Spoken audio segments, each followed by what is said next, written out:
So, good morning, everybody, dear colleague, dear friends. Welcome to WFNS Rabbat Reference Center for African Neurosurgeon. I'm very delighted today to welcome you to this event, which is lasting for 13 years. It's a wonderful experience for us.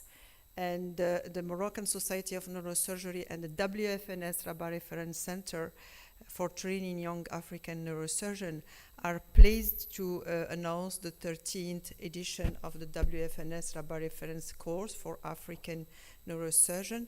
Thanks to Professor Khamlichi, who had the idea to create this course. To create this course to gathering all the young neurosurgeons who are training in this center. And human contact is so important, and we want to feel what the others say. We want to understand their emotions, their silence. This basically why humanity exists, and why relationships are so important. The presence of the people for a meeting is important. Hopefully, after 2 years of virtual meetings, because the COVID-19 pandemic, we finally succeed to meet in person here. And I would like to thank all the colleagues who come from so far from Latin America continent, from Africa, from Europe, to celebrate this 20th anniversary of this of Rabbat Reference Center. And you know that this center is one of the first reference center who WFNS create on 2002 with the help of the foundation of the WFNS, and everybody today testimony that is one of the center of that all body as a proud of this center. So, of course, we are here today, finally, in the city of Dakhla, which is a small part of paradise, as you will, as I hope and I wish that you will have a time to visit it, lost between the waters of the Atlantic and the sands of Sahara. It gives you a complete change of scenery. Kilometers of beach explained from one side on the town to the other. An opportunity to relax and indulge all kinds of water activities for who are interested by these activities. So the goal of this annual course remains the same. It's sharing sciences and offering opportunities to young neurosurgeon alumni, as Professor Wahabi said, especially from low and middle income country from Africa, to continue learning, for example, in this course. Many topics will be discussed. The main goal of this edition will be to define the new challenges of neurosurgery and the exchange between the international expert and the African attendees. Attendees are so important because they can meet all the guest speakers and panelists, and we always defend this concept. Welcome to the 13th WFNS Rabbat Reference course for African Neurosurgeon 2022 in person, which for sure will keep the same spirit. We back forward to our enthusiastic participation, and we promise to be a great gourmet of neurosurgical entries. Thank you so much for being here.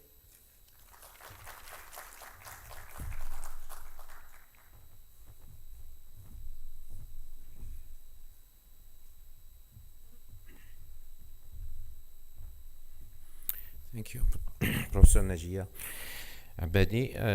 I ask Professor Miguel Reyes to come here. Professor Miguel Reyes is the currently he is the first vice president of WFNS, and he was the chairman of the foundation. He was past chairman of the foundation, and I know that he has witnessed the development of the center from its creation 2002. Please, Professor Arais, thank you for coming. Thank you very much, Professor El-Wahabi.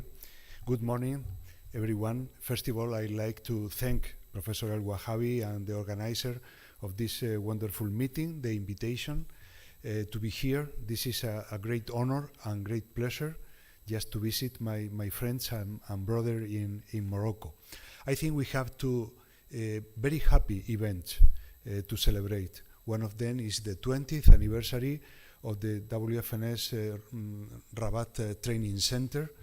Professor El Abadi just mentioned about this unique and seminal initiative 20 years ago that was and has been a wonderful example. And as a matter of fact, many replica of this initiative all around the world in the sense of training people from remote areas, and not only in Africa but also in other continents like Latin America. I'm saying this initiative has been copied and is nowadays one of the mainstays of the foundation activities. The second important event is the 30th anniversary of the Moroccan Society, or the 30th meeting of the Moroccan Society of Neurosurgery. Needless to say how important is and more and more has been the neurosurgery and in the world in the hands of the Moroccan colleagues. And well, you have to see, Professor El-Wahabi was candidate for the presidency of WFNS, was running the Global Neurosurgery Committee. Professor El-Kamlichi, honorary president, many positions, organizer of the successful 2005 World Congress of Neurosurgery. Professor Nadia El Abadi, that is president-elect, and I'd like to congratulate her and publicly express my personal appreciation and the support of the Spanish Society of Neurosurgery. And I think we have just three examples of what Moroccan neurosurgery is doing and has been doing over the last decades. So my special appreciation, my special friendship, and my always thanks for your invitation to be here this morning. Unfortunately, I have to leave tomorrow for some issues related to the health of my father-in-law, but I wanted to come only for one day, but enough to express my gratitude and my friendship. Thank you very much.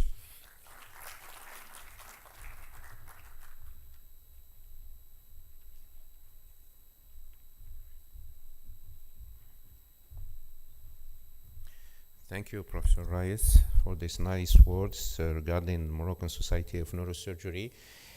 And may I ask Professor Benzagmout, is the president of the Moroccan Society of Neurosurgery, to give his welcome speech. Thank you.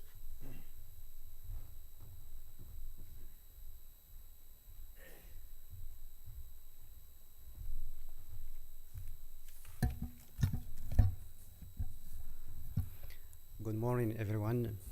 Mr. President of the 13th Congress of the Moroccan Society of Neurosurgery, Mr. the Director of WFNS Rabbat Reference Training Center for African Neurosurgeon, Mr. the Vice President of WFNS, Mrs. the President-elect for WFNS, dear colleagues, dear friend.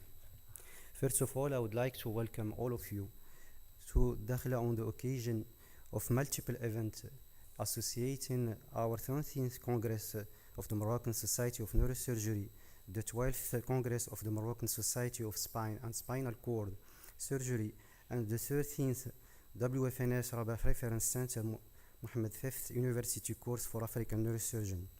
This event is gathering national and international experts in different fields of neurosurgery I would like to thank all of them for accepting our invitation to attend this meeting.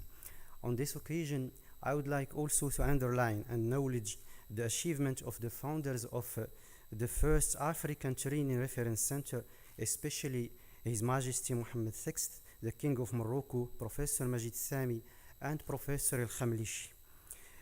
The Rabbat Reference Training Center has offered along the past 20 years the chance for African neurosurgeons to acquire basic education in neurosurgery as well as advanced skills in various fields of neurosurgery.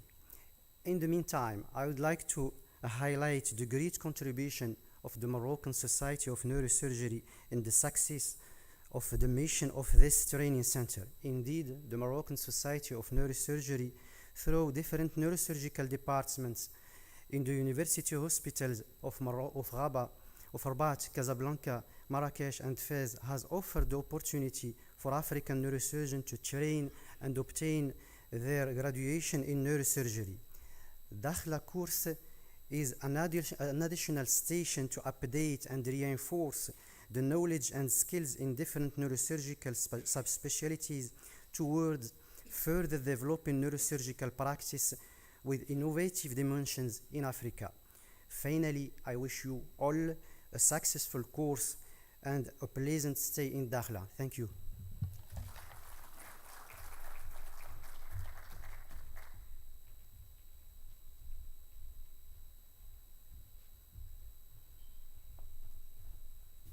Thank you, Professor Ben Zahmoud.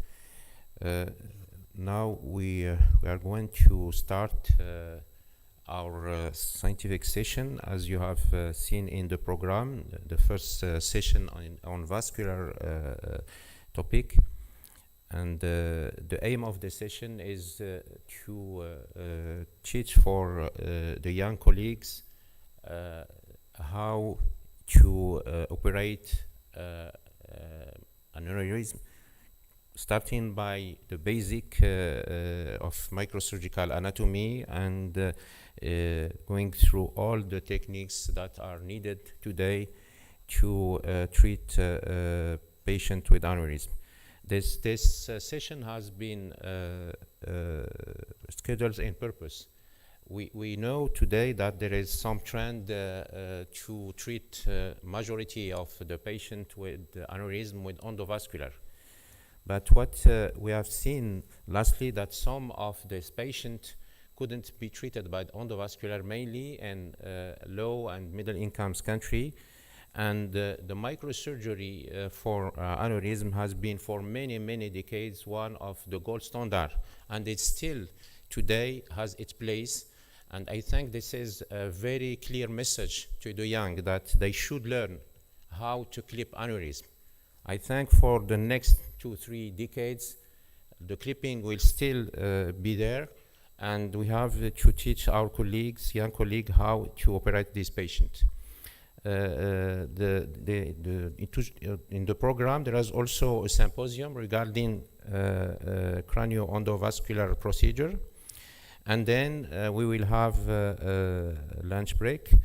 We have also other session we will announce after that. And may I ask our colleagues, young colleagues, to please ask questions. This course is supposed to be interactive. So if you have the opportunity to meet with the faculty, so you have to ask questions. It's very important to have some take-home message and to get an idea about what is going on today. You have experts in many fields. They have accepted to be with us today. So please ask questions regarding these different topics. So without a delay, may I ask Professor Azhari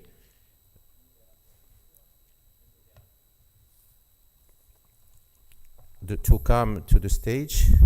The session is moderated by Professor Mca Rice, Professor Ait Ben Ali, and Professor Butterbush. So please, for the moderator of this session, come to the stage, please. Just its presentation will last for 15 minutes, just to have some time at the end for discussion. It's very important to have enough time for discussion. Thank you. Thank you, Professor Wahabi. I want to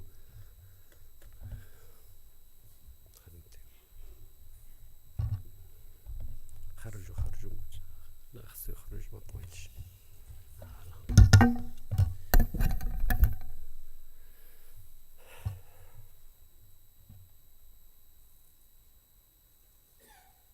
Messieurs les modérateurs.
Ça marche pas là.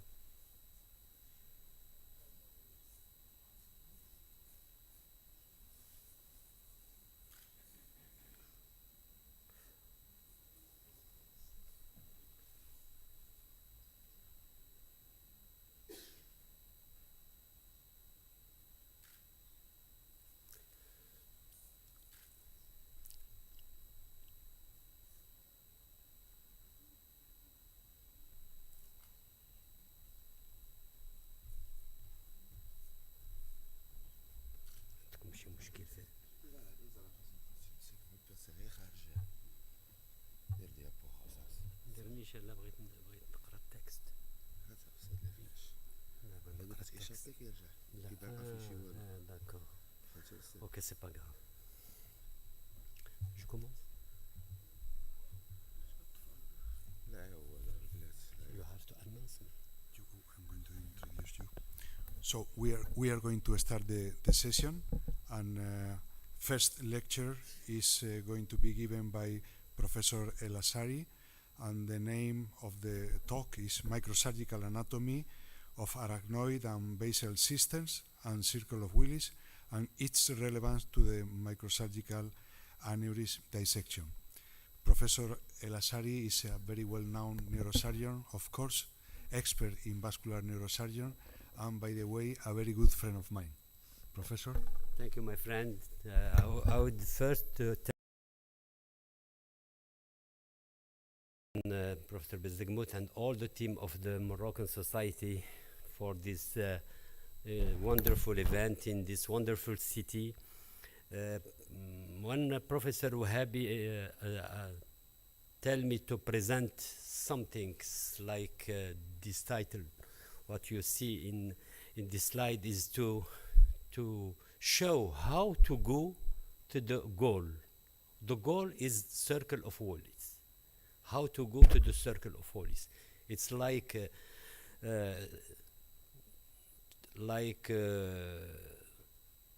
to go to another planet, so you have to expect every staples and every problem you find in your route. That is Casablanca, you know it, for just for our guests, and that is the beach of Casablanca also. So the good knowledge of anatomy is very important. So as Professor Wahabi said, education, education, education. So cadaver training. And if there is no cadaver training, there is no cadaver training, we have to study in the hospital, and it's a very, very big problem because you have to have mentors. So my talk is from the position of the patient to the perforator. That is long way. The bone flap, the open of the dura, and at the end to come here in this situation with optic nerves and the circle of Wallis. Is like you see in this video, the dissection should be very clean, and every step should be clear. It's very important, because if it's not clear, you are disturbed and you can have many trouble with that. At the end of the dissection, as you see here, we can see the posterior communicating, the choroidal anterior, the Höppner, and also the perforator here in the bifurcation. But even if we know anatomy, cadavering, in life it's really different, because you have to repeat, and to have in your mind all anatomical situation. It's as I said, circle of Willis. It's like go to the Mars. You remember Esperance, when he sent it to Mars, the NASA expect every problem, and they succeed for that.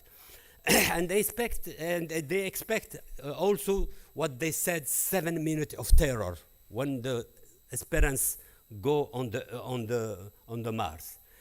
And the 7 minutes of terror in aneurysm is hemorrhage, and we have to keep it in our mind and to go in this way. And the dissection should be very important to see the carotid and to know where is the carotid. Since it go from the sinus cavernous, it gives posterior choroidal, anterior posterior communicating, anterior choroidal, and bifurcation. But the ophthalmic, for the aneurysm of carotid ophthalmic, is really different, because the ophthalmic artery arrives 53% on supramedullary. So the approach will be different for the ophthalmic carotid ophthalmic aneurysm. C'est bloqué, ça marche pas. C'est bloqué. C'est la vidéo qui a bloqué. C'est pas grave. C'est la vidéo qui a bloqué. So before any operation, what we learn? Anatomy in book, and from this anatomy to the book to imagine the circle of Wallis and arteries. That is the simulation with the tree navigation. Now there is a lot of simulator, as you see here. We can see everything in simulation, but what is the part of the reality here? It's very difficult to match the reality with that. So, which is important also is the knowledge of the cisterna. That is the picture of Yazargil. And we have to know and to understand which attache and which cisterna is easy to open, because all the cisterna communicate. For the anterior cisterna, for example, for the carotid cistern, we know that it follows the carotid to the clinoid, and it presents trabeculation all over the artery. And here, as you see here in this video, c'est bloqué encore. The trabeculation are more thick on the posterior communicating and in the choroidian anterior communicating. So you haven't to turn and to tract because it's really around this artery, as you see in this video. It works finally.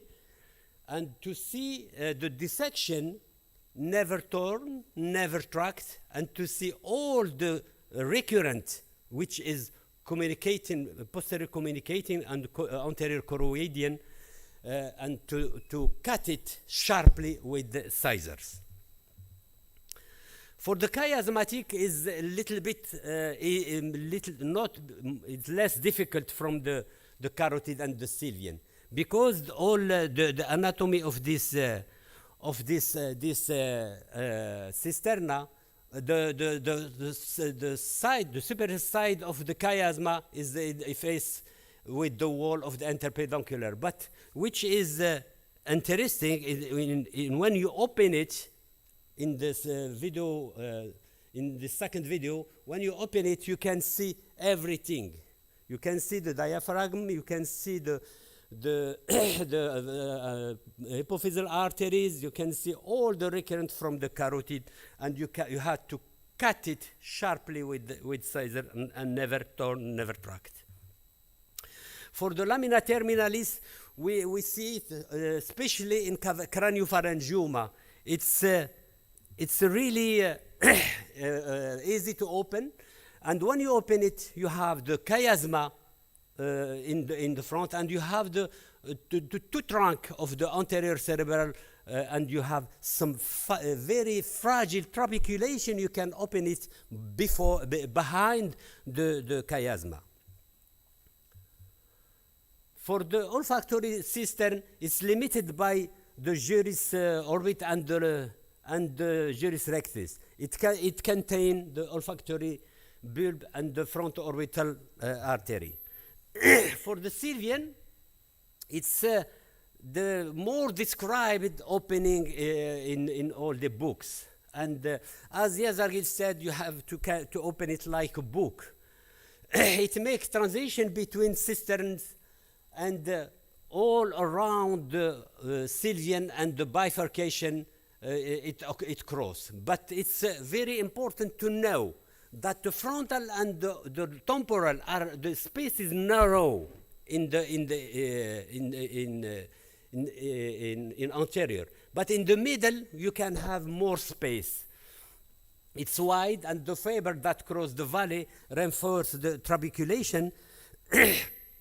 And this opening of the sylvian, you can see the MCA and the origin of thank you, for the lenticulo-striated artery and the bifurcation of sylvian.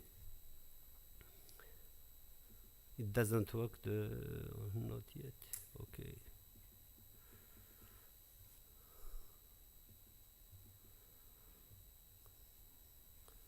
Some problem with the video.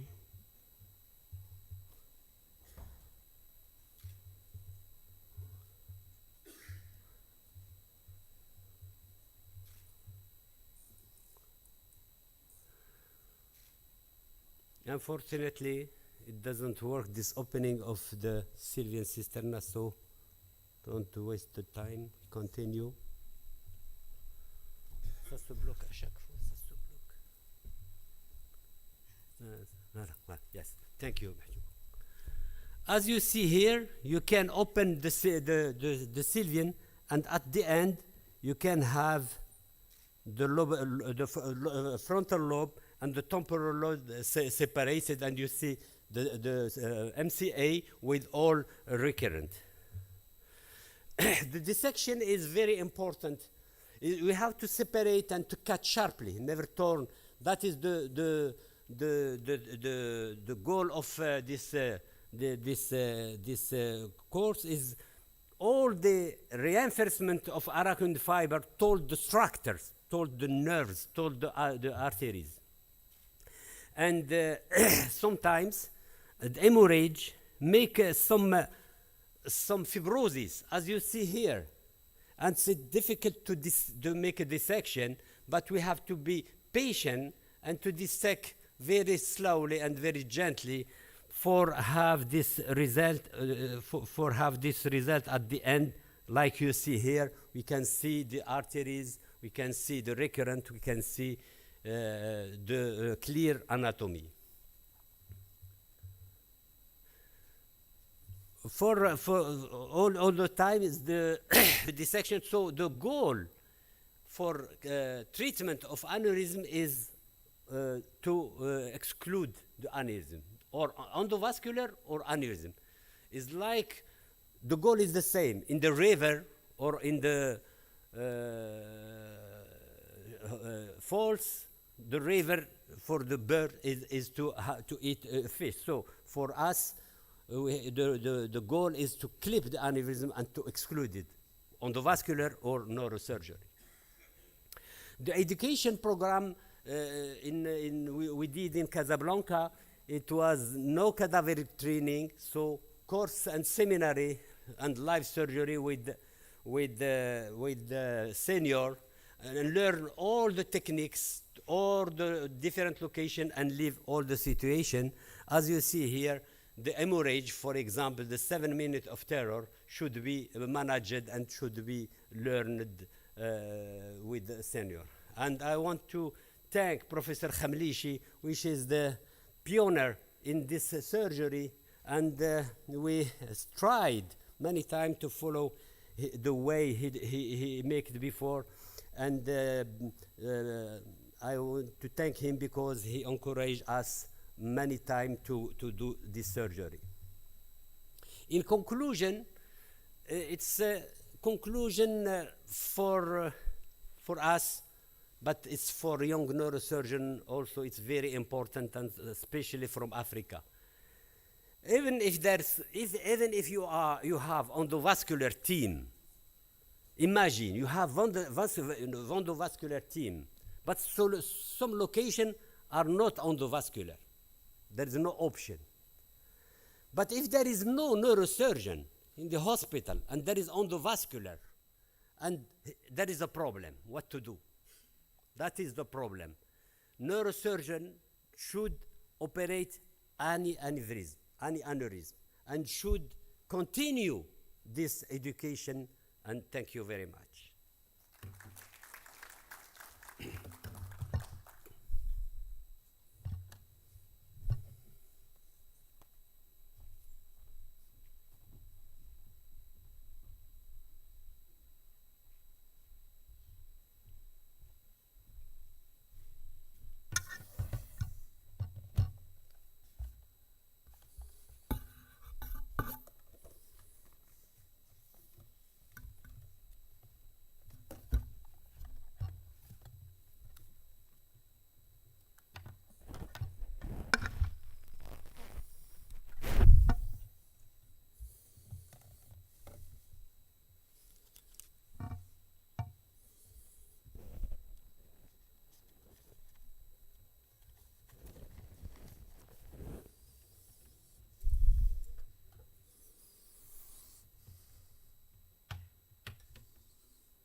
So, good morning, everyone.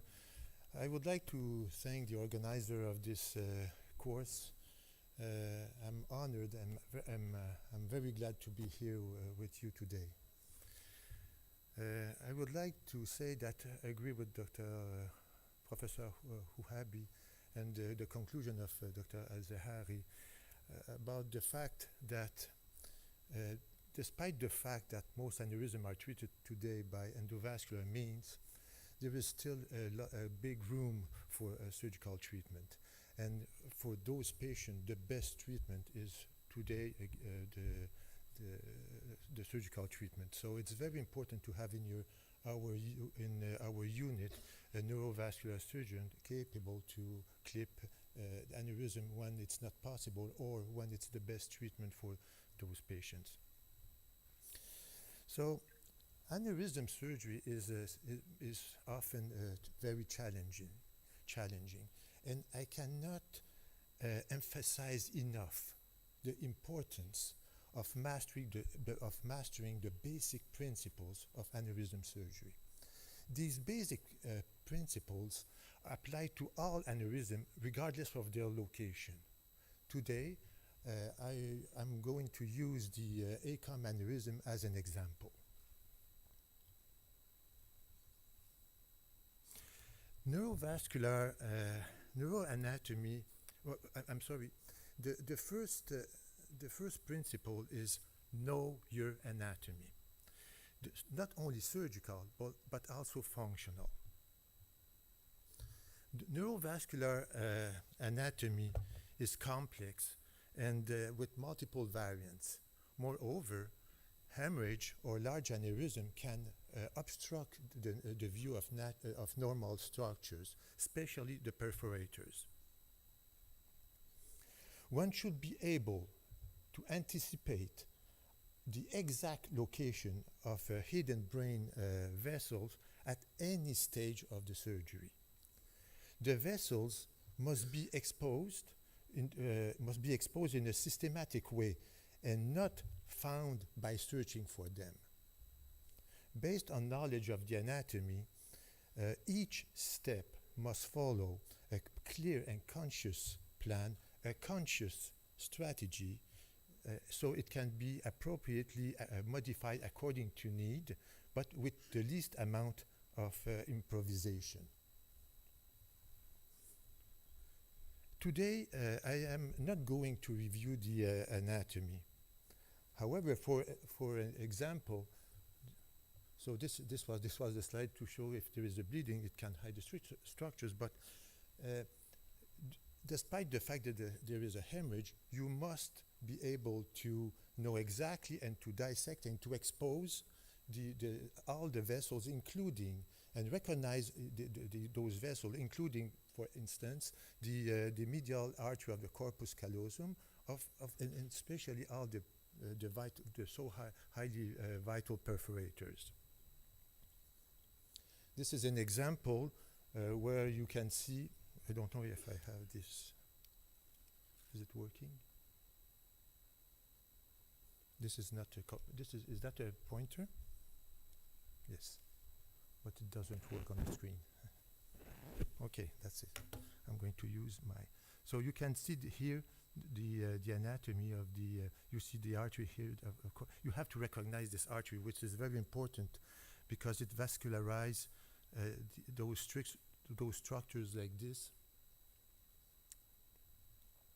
Okay, you have to know the anatomy. I'm sorry, I need a pointer. Okay, so you see the ACOM aneurysm. The perforators will vascularize very important structures like the septal area, the hypothalamus, the hippocampus, the habenula, and all these connections. Occlusion of these branches will destroy important pathway connections. And knowing the functional anatomy at risk during surgery make us more aware of the action we take during the operation.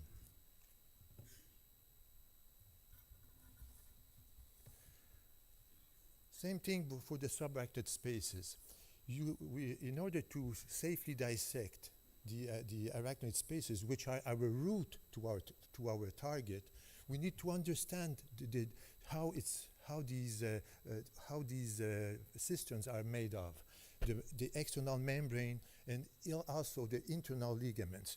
For example, if you have trouble to dissect the carotid bifurcation, you know that there is a ligament there uniting the uncus with the posterior part of the orbital gyrus. If you have trouble and your target is this, you have a more systematic approach.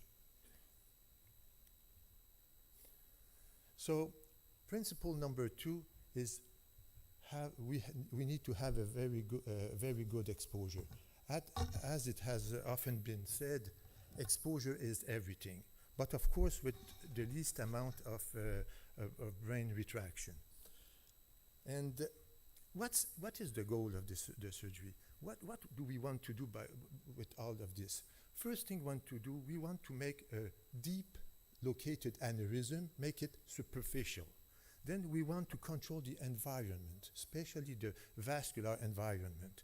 And then we want to make a large aneurysm small, not only because it's easier to clip, because you have a better exposure by deflating the aneurysm with a temporary clip. You will be able to see the small perforators that are hidden because of the aneurysm.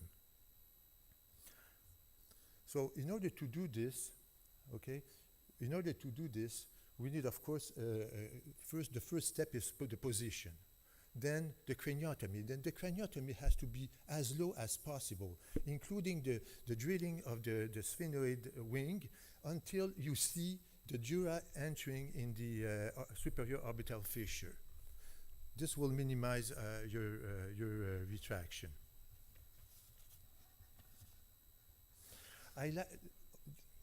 Next point, you want brain relaxation.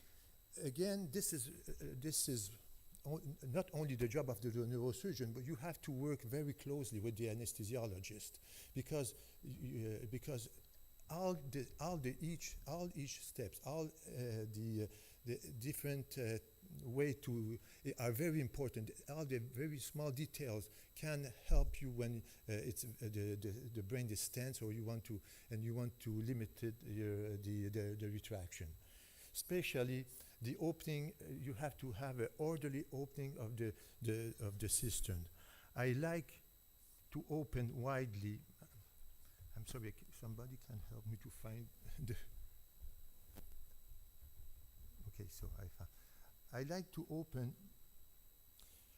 open widely the cistern, especially including the interhemispheric fissure, because it's very rare by doing so that I have to remove even a small part of the gyrus rectus. So gently we open very widely the fissure. The opening of the cistern is not only to relieve CSF and to relax the brain. It's also because you detach because of the external membrane and the ligaments, you detach the temporal lobe from the frontal lobe and both frontal lobes if you are in the interhemispheric fissure. So with the dynamic retraction, you don't have to lift all the brain in order to have a good exposure.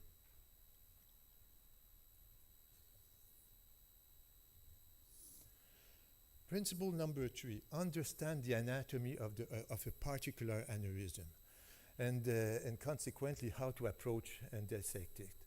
And this means how to approach in order to have the proximal control, how to dissect the neck and the clipping. And how do you do this? You have to understand the anatomy of particular aneurysm. And for the ACOM aneurysm, this is the reason why we classify them often in 4 categories. And we will review these 4 categories and see how to approach them, because they require a different strategy for each of them. So the first one is the one who is pointing anteriorly. So approaching this aneurysm, if you are gentle, the risk of bleeding while you are approaching this aneurysm is probably very low. We have a very busy practice, and it's very. I have maybe it's the risk of rupture in my practice is intraoperative rupture is very low, and so. In these aneurysms, if you approach them gently, laterally first, the proximal control, and then you approach it slowly. It's very the proximal control is on one side is direct, is straightforward, and then because the aneurysm is pointing anteriorly, it's very relatively easy to see the A1 segment of the opposite side. You don't worry about too much about the perforator because they are going on backwards. Still, you need to look at them. However, most of the time it's not difficult, and so probably these are the easiest ACOM aneurysm. Okay, and so for the clipping, is again straightforward. We never clip an aneurysm if you don't have dissected all the neck, and you can gently place an instrument on both sides of the aneurysm. I think one of the main reasons why there is an intraoperative rupture for the beginner neurosurgeon is because they try to clip the aneurysm too early. So this is an example. I like to open the interhemispheric fissure. This video has been accelerated, so if you see brisk movements, it's because of this for the reason. But we use dynamic retraction. We are not against putting retractors, but we put retractors after everything is open, because just to have an extra hand while we clip the aneurysm. And most of the time, we even don't place a retractor while we clip the aneurysm. So you see the aneurysm, see the perforators is not a problem to see. We always, most of the time, we use the endosian angiography. See, you have a good proximal control. You can see how the perforator is not a problem here. You deflate the aneurysm just to make sure that, and you explore that there is no aneurysm, no perforators on the other side, and then you clip it. So this is a very straightforward aneurysm.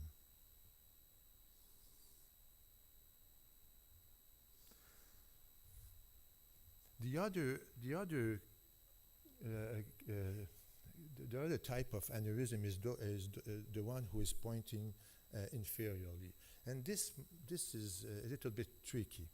The reason for this is that, first, the perforators are not a problem because the perforators are on the other side, and the clipping is if you achieve a good dissection of the neck, most of the time the clipping is not a problem. Whereas the problem is approaching the aneurysm, because it is pointed, the aneurysm point inferiorly. So if you lift the frontal lobe, you can tear the dome of the aneurysm, because the aneurysm will come with you at the tip of the apex of the aneurysm where it has bled. So how do you do this? First, you have to be gentle with the frontal lobe. So despite the fact that I try to reach the proximal control as soon as possible, this is for ruptured aneurysm, I try, if it's possible, to open first the external membrane of the arachnoid, so you don't have to retract so much, and then you gently open the internal ligaments. So you approach gently the aneurysm, you have you reach the carotid, and then you need to have the proximal control on the other side. And this is hidden by the aneurysm, which lie on the optic pathways. So the trick here is to angle your microscope and to dissect the angle between the aneurysm, A1, and the optic nerve. This is the way where you need to go in order to expose the A1 segment on the other side, but this is also the place you want to put a clip to exclude the aneurysm. Like this. So this is a young patient who presented with he he was 29 years old. This is a recent case, and I don't have the video here. Why is that? Okay, here. Yes. Okay. So you see the optic nerve on our side. You don't see the optic nerve on the other side yet. You see the aneurysm resting on the chiasm. You see you see part of this is the angle where you want to dissect very close to the neck, far from the dome. Okay. And from this small hole, you will be able to see A1 on the other side. You put a clip there, temporary clip, another temporary clip on here, and then you deflate gently the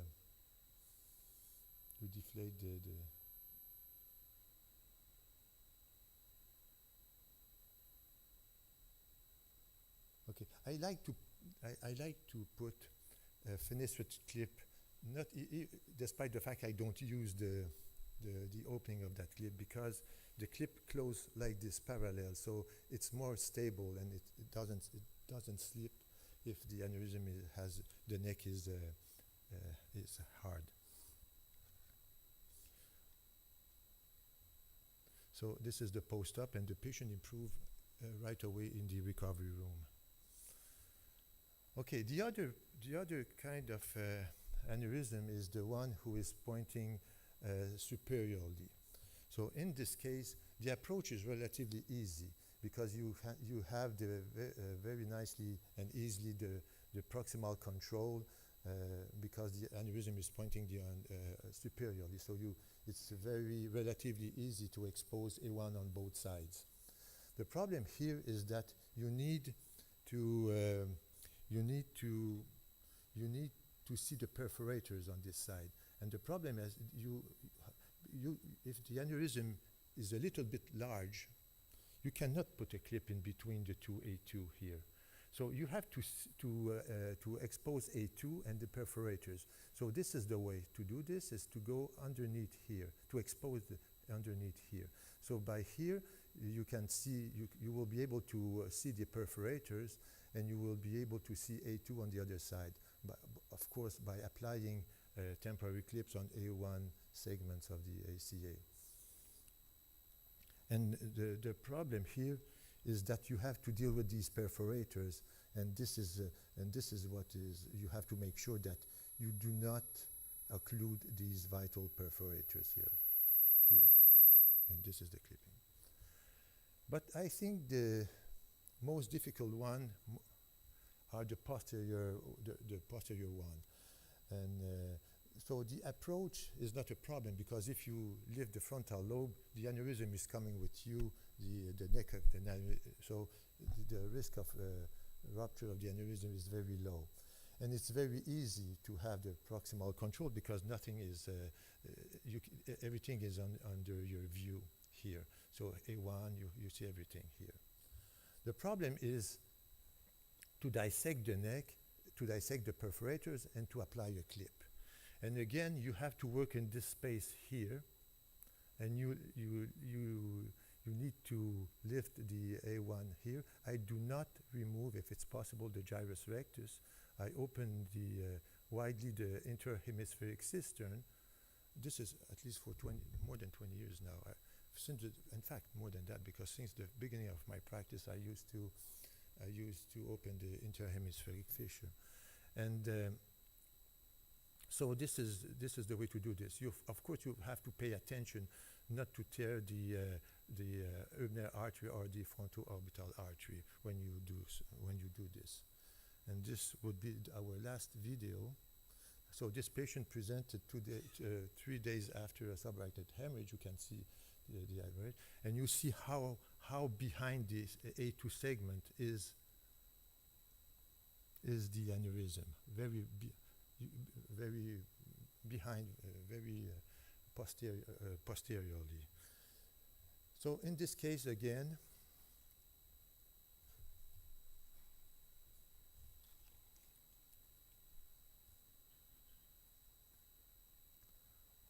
again, wide opening of the cistern. So approaching the aneurysm is not a problem because the aneurysm is very rarely will bleed while you do this. Okay, so you expose the carotid for your proximal control. Dynamic retraction at the beginning. I never use retractor at the beginning of the dissection. Okay, so you follow the carotid until it hits bifurcation. Here is close. Here is what we call the proximal sylvian ligament. This is the ligament uniting the uncus and the posterior frontal gyrus. Okay, opening gently the sylvian fissure. I can spend 20 minutes to spare even the smallest vein if it's possible. Okay, and sometimes even after that I have to coagulate them, but at least, so opening of the very widely the interhemispheric fissure, you can see nicely the internal part of the frontal lobe on the other side. And by doing this will allow me not to remove any brain tissue. And see, this is the posterior. See, you see the Erbner artery and the, so, okay, and you look the perforators. You have to look at the perforators. Okay. Here there is a retractor because everything is open widely, so you have to maintain your the brain in position. So, and you have to deal with the clip in order to preserve, as you can see, the perforators. The perforator is above the clip, as you can see now.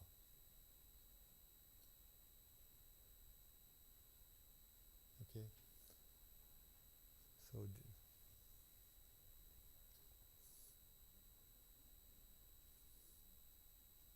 okay, you see the perforators, and this is the easy part, the last part. Okay, and this is the post-op. Okay, so the fourth principle is, of course, assessment. How do we assess that? After you clip the aneurysm, you open the aneurysm, so it will give you more room again to make sure that your perforators are intact. Of course, with the microscope, you have to check all the angles. I often use the Charbel probe, and of course, today with the endocyanin angiography. Thank you very much for your attention.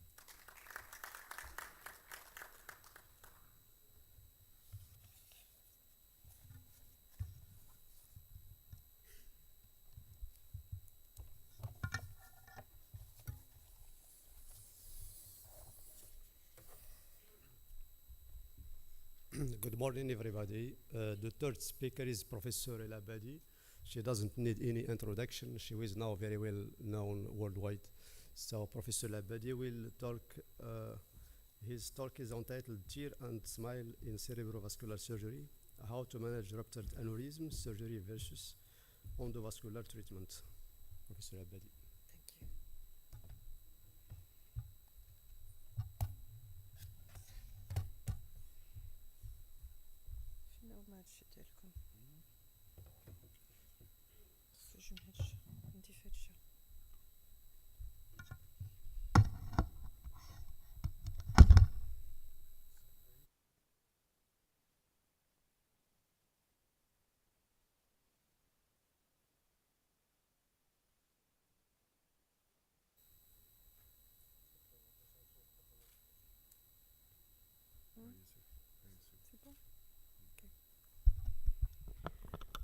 So thank you so much, Professor Ait Ben Ali, all the moderator, Professor Rais and Professor Butterbouche. After the excellent talk of our friend Professor Michel Bojanowski from Montreal, we know that he is one of the masters in this field, and also my friend Professor Abd Samad. You show us really fantastic videos and how to operate the tip and tricks, how to operate this aneurysm, and especially with Michel in this location, which we know that it's not easy for operate, and Abdel Samad for showing us all the breeds, the breed of the arachnoid. So we will just a little bit change the topic, because the knowledge of anatomy, the knowledge how to operate the aneurysm, especially ruptured aneurysm, is very important to continue this formation. And the conclusion, I completely agree with the conclusion of Professor Abd Samad Azhari. But the indications between today endovascular and surgical treatment, it's still one of the big controversies in the literature. So I will try to do my best to have to give you an opinion, especially for young people, about when we have to operate, when we have to use endovascular treatment, and based in, of course, according to our experience in two type of hospital, one in the private and second in the public, because in Morocco it's different. I think it's not only in Morocco but also in everywhere. So I choose the title of my talk, Tear and Smile, because we know, all of us, that operating the vascular aneurysm, it's not easy, and sometimes you are happy when you finish, but when the patient don't wake, you are not no smile. There is a tears. So to heal our patient, we try our best, always with smile, of course. However, for us, there is also tears in the management on intracranial aneurysms. Many times we operate some aneurysm, grade 1, for example, WFNS, and we are very happy, but the evolution with vasospasm or another complication may hurt us. And sometimes sadness takes the place of happiness. And a small aneurysm, it doesn't mean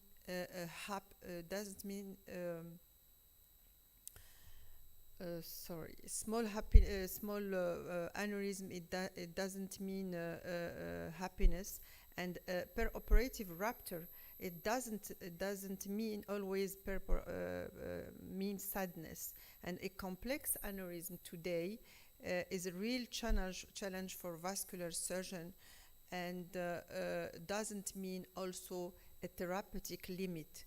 We all of us see in a different international meeting that there is new devices in endovascular could represent another alternative sometimes in the treatment of these patients, or surgery of complex aneurysm with the bypass, etc., is possible to deal with these complex aneurysms. So sometimes in the deep moment of happiness and achievement, we find ourselves speechless and weak, maybe sad. This is the history. Let me share with you this history of the man of 60 years old who had a subarachnoid hemorrhage grade 1 WFNS, revealing an anterior communicating artery aneurysm, and the patient underwent coiling with a nice control. 3 years later, just a few months ago, he had an acute headache, and the angiography showed another aneurysm. This time is a posterior, see here, is the posterior communicating artery, and but the patient could not be operated or have endovascular because a severe cardiac problem for which he had operation, and everything is good. It was achieved with a good follow-up, but he had a new acute headache in 3 days before the surgery was planned, and of course it was a new rebleeding. He was a grade 4 WFNS, and 10 days after endovascular occlusion, he passed away. And this is why I choose to talk about tear and smile in our management of intracranial aneurysms. So my talk is about, as I said, our experience in the management of ruptured aneurysm. We compare this management in two hospitals with the two different ways of administrative process. I mean public health versus private hospital in Rabbat. Also, we try to compare endovascular treatment and the clipping in both hospitals. So here, so we realized a retrospective study during 15 years from 2006 to 2019, but really we stopped the number of patients on 2013 because to have enough follow-up for especially to comparing the endovascular treatment to surgical treatment. So the two hospitals is the Ibn Sina University Hospital as a public hospital where I was working there for many years, and the second is the Sheikh Zayed University Hospital as a private one when I am working nowadays. So as a result, we have managed 2001 cases, but till now we are more than 500.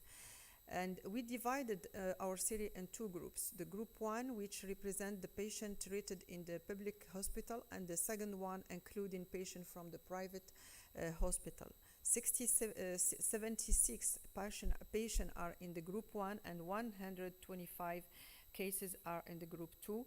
And the first difference between the two groups is that we use endovascular treatment than more endovascular treatment than clipping in the private group, and I will tell you why just in few minutes.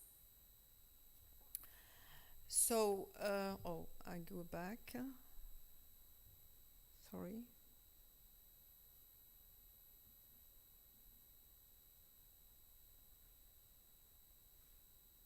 Okay. It's okay.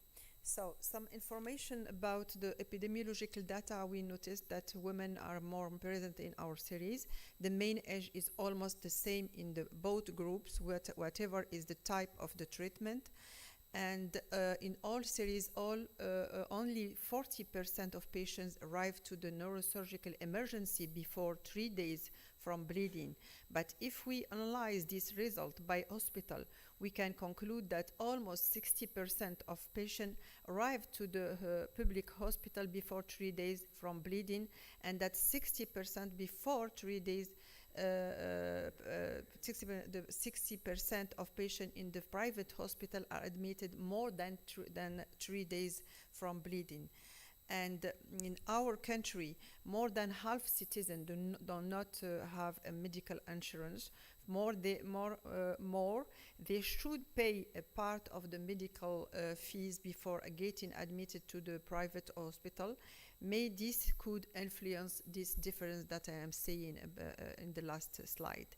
In the public hospital, every patient is admitted to the emergency and to the neurosurgical department without looking for medical insurance or something else. The common point between the two hospitals that the fees of angiography should be covered before.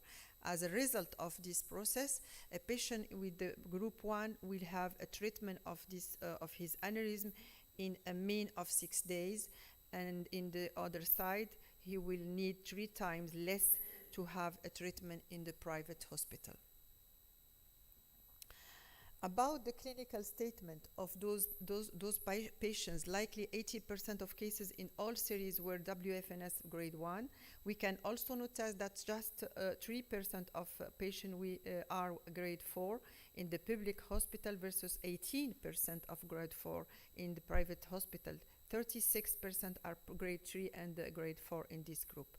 One important information, in the group 1, I mean the public hospital, 7 patients every year died in the emergency department before having an angiography. Those patients are not included in our study, of course. And for 2001 cases, we found 2024 ruptured aneurysms. 65% are saccular. Concerning the the timing of angiography for the private hospital, all patients underwent angiography during the first 24 hours after admission to the emergency department.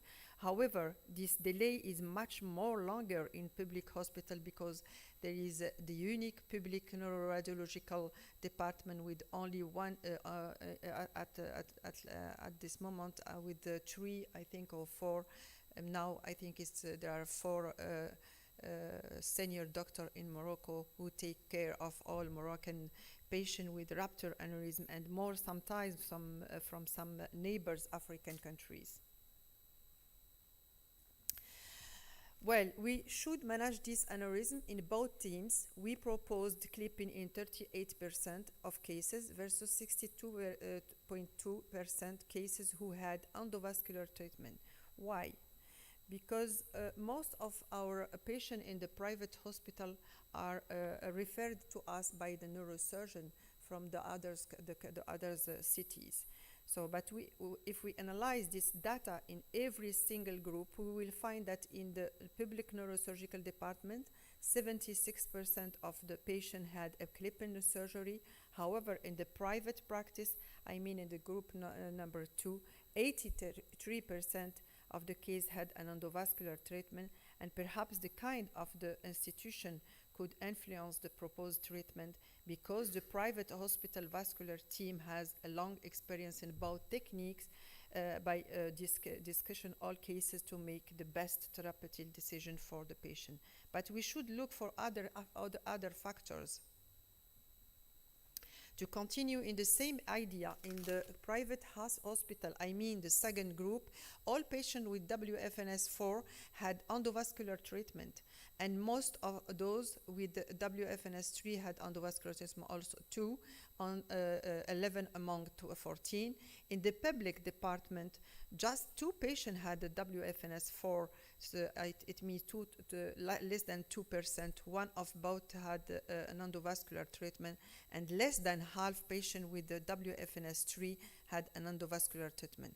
We had a less patient with a low level of the WFNS grading in the group 1 comparing to the group 2 because we couldn't include the patient hospitalized in the ICU, for example. The medical fields are insufficient. It seems obvious that just one endovascular neuroradiologist or 2, 3 until now for all public national neurosurgical departments, among them 3 located in Rabbat, should be available every single day. This problem could be solved by today offering more job opportunity for radiologists or neurosurgeon to be hybrid neurosurgeon. It means doing surgery and endovascular treatment. So regarding the location of the aneurysm, I can see that that for the posterior circulation, endovascular treatment was done for 60% among the 18%. Is obviously it's like in the literature. I mean almost 80%, 90% of cases. For the anterior circulation location, we can notice that there is no big difference between both group or between the clip-in subgroup of the endovascular one in each group. As described in the literature, you see here, we use more clipping than coiling in the middle artery aneurysm. So if we consider the morphology of the aneurysm, in all series, endovascular techniques were used in about 70% of lobulated aneurysm. Besides, when the aneurysm is simple, both of techniques were used in almost equal proportion. The architecture of the aneurysm may influence also the choice of the therapeutic technique. And our endovascular experience show that the total occlusion is near 80%, and with the more follow-up now, it's a little bit down. I think it's now we are at we reach at just 60%. The group 2 included more cases than group 1. And as you know, using clipping or endovascular coiling doesn't let you away for complication, of course. For every technique, we had complication, which are, as far as I am informed, near to the data in the literature that we have in this in our series. And concerning the outcome, if we exclude all patients admitted with WFNS grade 3 and 4, the results are the same in both groups. Unfortunately, as I already said, 7 patients per year with the WFNS grade 4 passed away without having angiography or for diagnosis or any treatment for of these Rapture aneurysm. They had only an angioscan to confirm sometimes the diagnosis. So the ISAT and the Barrow study compared both techniques, clipping and coiling. For the ISAT, both techniques have the same outcome. However, with the Barrow trial, authors conclude that the rebleeding is more seen with the endovascular treatment with long follow-up, and neuropsychological tests are better with coiling. In our study, we could not realize these tests, and we don't notice. We notice now after 9 years of follow-up a tree rebleeding. This is it is like it represents I think 8 to 10% of the treatment, endovascular treatment. So, in conclusion, dear colleague, all in all, every day we find ourselves face to face to a major problem: lack of endovascular doctors and materials. In my opinion, I propose to offer more job opportunities to a radiologist or neurosurgeon to learn and practice more and more endovascular technique. We have to continue, as already mentioned by my colleague, to learn to young neurosurgeons how to operate in our, at least in our countries and our continent, how to operate this aneurysm. It seems to me that this is the first step to offer a better access and therapeutical management of intracranial aneurysms. In our study, we compared the private department and public one. I hope that both teams could work and share experience together. By a teamwork, we can offer better healthcare and finally better prognosis for our patients. Thank you so much.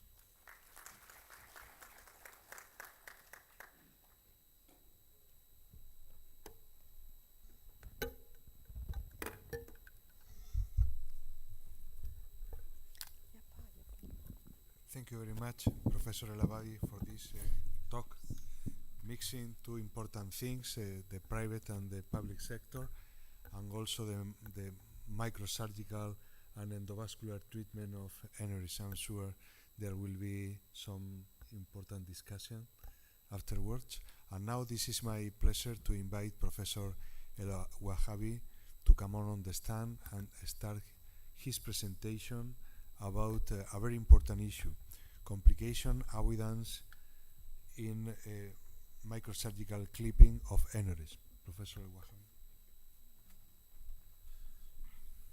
Thank you.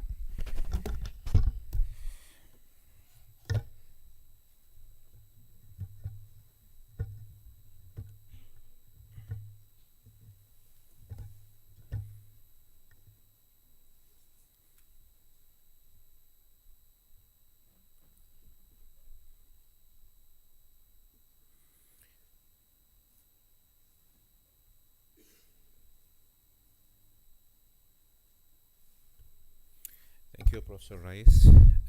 After this nice presentation from basic techniques and going through the comparison between endovascular and microsurgery, and by also discussing how to treat the anterior communicating artery aneurysm, I will focus on one very important issue in microsurgery of aneurysm: how to avoid complication in this kind of surgery.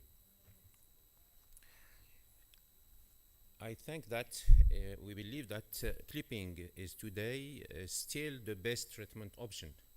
And in our experience, we found that it's still applied in more than 2/3 of the patients. When we apply a good selection of the patient, of course. It is cost effective, as I said, and most definitive and durable method of treatment. If we clip, this is forever in 99% of the case.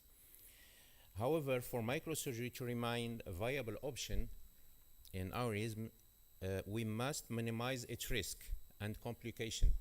One of the discussion between endovascular and microsurgery is the complication, thinking that craniotomy is synonym to complication, but we can avoid this complication. And intraoperative complication should be expected and predicted preoperatively. I think that before starting to operate aneurysm, we have to go through what I can call the 10 commandments or the 10 principles. It's not just avoiding complication when we start surgery, but before surgery. One of the very important things is to make an appropriate patient selection. The second is also to discuss what the most appropriate therapeutic, microsurgery or endovascular.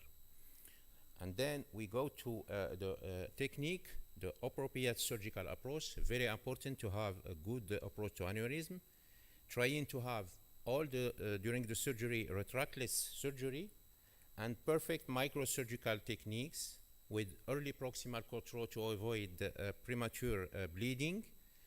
Perfect technical of aneurysm clipping, and try our best to avoid interoperative rupture, but if it occurs, you have to be calm and stay calm. One thing important in addition to all this is to have a very good per-operative and post-operative neuro monitoring, because it can change your results. Patient selection, of course, is dependent on many factors. There are some factors related to patient, like age, comorbidities, etc. Some factors are related to aneurysm, its shape, location, the configuration, the difficulty or not. There is or not a brain hemorrhage and vasospasm. And also there is some complication or some factor related to surgeons, like experience and the modality of treatment. In our experience, which is based on our institutional experience for more than 1,000 cases, and we can see that when we apply very perfect and selection condition between endovascular and clipping, we found that 70% of the patients are better candidates for clipping. Those are patients, you can see, young patients with less than 50 years old, patient with dysplasic and wide neck, very difficult to treat by endovascular. Almost all MCA aneurysm, the giant aneurysm, distal aneurysm are more suitable for microsurgery. Of course, if there is compression hematoma and emergency case, you have to go to decompress the brain and treat the aneurysm. And lastly, if there is some mass effect on cranial nerve. The better candidates for coiling are posterior circulation aneurysm, poor WFNS grade, if the patient presented with symptomatic vasospasm, so those patients have to go to endovascular. But there is a group of patients where we have sometimes some discussion and with our colleagues, the anterior circulation, small, narrow neck aneurysm are very best for both. And in those, we urge our young colleague to start operating this kind of patients. And you can see that with the time, we found that our patients are referred by endovascular for more complicated and aneurysm cases with dysplasic, wide neck, and the neurosurgeon should be aware about that, so to be prepared to give a solution for this kind of aneurysm. When we start to operate this aneurysm, we have to predict and to avoid, and of course to manage complication by first to choose the appropriate exposure of aneurysm. It's very important because it avoids brain compression and directs brain injury. And this appropriate exposure starts with an appropriate approach and an appropriate bone flap. One of the most used bone flap is, of course, the terminal approach, and this is, and sometimes frontolateral. It's a workforce for aneurysm surgery.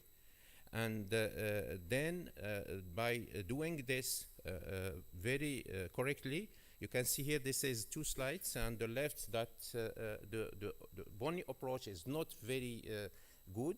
It is inadequate because we don't remove enough bone.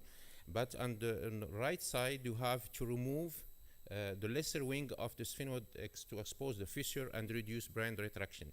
This is just for our young colleagues who start the operation before we go to the operating room. So you have to do a very good exposure. Now, opening the sylvian fissure is very important. It has been presented by our colleagues. And this is, as it was said, not only to decompress and to relax the brain, but also to make a very good room to the aneurysm. And we do it in almost all cases because it gives a very good access to the aneurysm and decompress the brain. And this is, you can see this the dissection. We can open the space and separate the frontal and the temporal lobe without a problem. And then at the end, you can see here, we don't use the retractor. At the end, we can use it, and then we can. It's not a retractor; it's just a protector for the brain. Sometimes you need to have good access on the aneurysm to make some additional bone removal.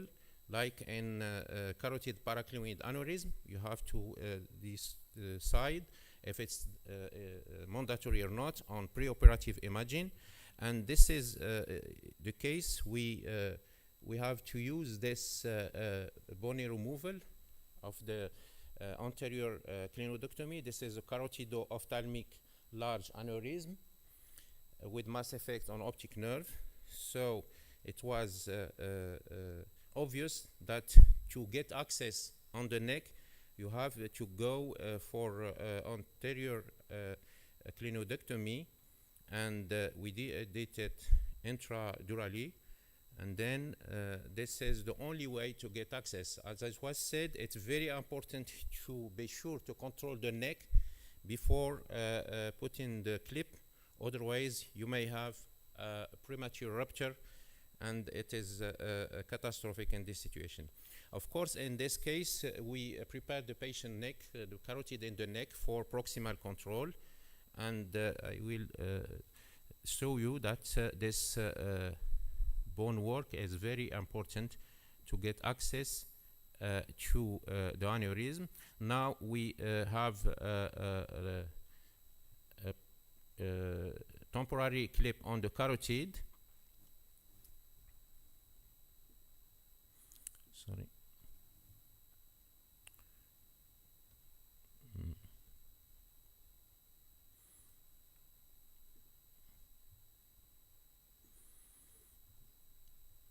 And then you can see the aneurysm sac is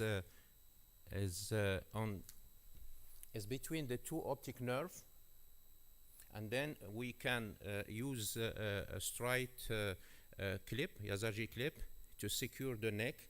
And you see the optic nerve from the right. You can see the chiasm, and then the rest of the sac. We go to the rest of the sac to decompress the optic nerve, and we can make a decompression.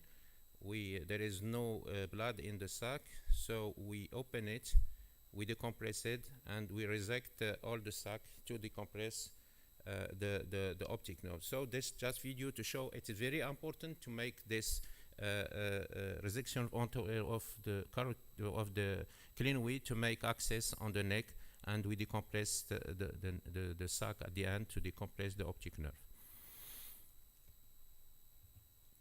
Now this is another case when we have to discuss the most appropriate approach. This is a young patient, 13 years old, who presented with subarachnoid aneurysm on basilar trunk aneurysm. It was discussed with endovascular. They couldn't make endovascular treatment, so we decided to try to clip it, and to have to look at this image to see if it's possible to reach it by peritoneal approach. And we saw that the aneurysm project 3 mm above the posterior clinoid process. And then we go to the case and we operate it through the classical peritoneal approach, opening the Sylvian fissure, and then we can get access at this aneurysm by clipping it. So it's very important before deciding the kind of approach to analyze on preoperative all this is the aneurysm, all the data from CT scan and from also the angiography. Okay, and this it was clipped. So during surgery, we need also to avoid incomplete obliteration of the aneurysm and to compromise apparent artery, to use some adjuncts like temporary clipping and use various clip arrangement for remodeling of the sac. Of course, it's very important to have intraoperative Doppler and ICG to control the completeness of the clipping. The temporary clipping is something that has been used by some neurosurgeon as a rule, or can discuss if it's rule of a choice. I think it should not be used routinely, but in the beginning of the experience, it's very important for a young colleague to start with temporary clipping, because it can reduce the risk of bleeding and rupture. Of course, it has some advantage. It softens the aneurysm sac and make the neck more pliable and reduce the risk of massive bleeding. However, this would be not very long, for a long time. It should never exceed 10 minutes. But if we need more time, we preferred intermittent clipping every 10-15 minutes. So you put the clip for 10 minutes, you release it, and then 2-3 times. And the clip placement must attempt to minimize the degree of subsequent ischemia. If the patient has a very arteriosclerotic arteries, it is better to avoid, and also in old patients. Another kind of principle is to try to have maximum shape of clips, to choose the appropriate clip and techniques. It's very important to know that most of the case, we can't just clip the neck with the simple Yazargil clip. We need some fenestrated clip that are very, very useful in this kind of situation, because, as I said, most of our aneurysms now are dysplasic and with a very large neck, and we have to make a remodelage of the parent artery. Preservation of perforation arteries, it's very, very important, and also it's something they have to think about. And by adequate clip placement, we can avoid compromising these arteries and also compromising apparent arteries. The intraoperative ICG also is very helpful, mainly to control if the sac has been totally excluded and if there is no narrowing of the parent artery. And this is a case we treated with the fenestrated clip. It was very important and useful in this situation. The patient, this is the dysplasic right A1, A2 aneurysm, and you see here during the dissection, the same way, opening the Sylvian fissure, and we found that the aneurysm was more fusiform, and you can see on this is the A1, the 2A2, and it is obvious that we can't use just a single tried clip, so we have to reconstruct the A1, what is like fusiform, by three clip with fenestrated clip to avoid compromising the A1. This is another case with dysplasic Mca Bifurcation Aneurysm and associated with the ACOM aneurysm, and you can see here this is the Sylvian Mca Bifurcation. In this situation, the aneurysm sac you can see is atherosclerotic. We dissect it from the M2. We try to find a neck. We put first clip here, and we decompress the sac because we found that the clip is moving from the neck, and then we decompress. There is no blood. We open the sac for decompression, and then we replace at the end the final clip to secure the neck. And this is the patient has another aneurysm in the ACOM, and this is another aneurysm in the KICOM in the same patient. So we go now to the ICOM aneurysm, and you see that there is like a duplication of A1, and you see the aneurysm here.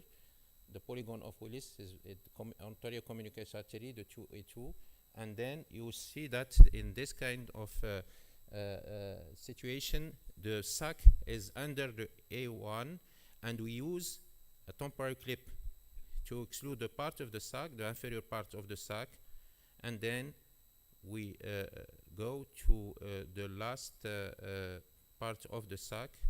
Now just to control, to check if the clip blade doesn't incorporate perforators, and then it's straightforward for this large part of the sac.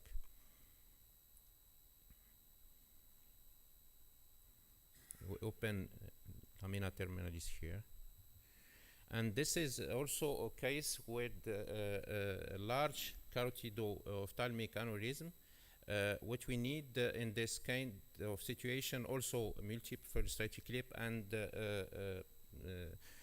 we remove the clinoid, and you can see here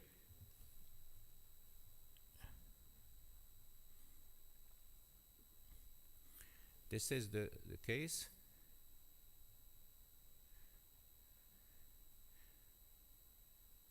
We made anterior clinoectomy.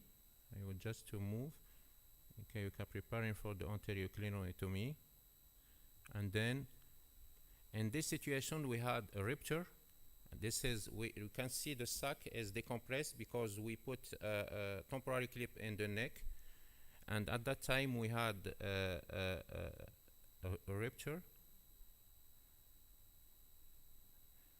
We try to control just in this situation. It's not recommended to try to clip in this situation because the neck is not already completely dissected. So we go with fenestrated clip, but we found that it's not suitable, not good appropriate position.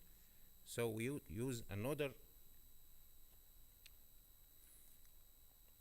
temporary clip to reconstruct, of course, the carotid artery, but also to exclude completely the sac. And we can see that sometimes we need 3, 4, sometimes more than that, to completely exclude the sac. And this is, I think, a case with a large rupture ICOM aneurysm with dominant left A1. And in this situation, just to show you the importance of using the intraoperative ACG control, because to make sure that you haven't incorporate, this is just the same, we are dissecting the sac here, and you can see this is the A1, this is the temporal clip on A1. We dissect the sac has been decompressed, and we see the A2 behind the sac. We use a temporary clip, the first one,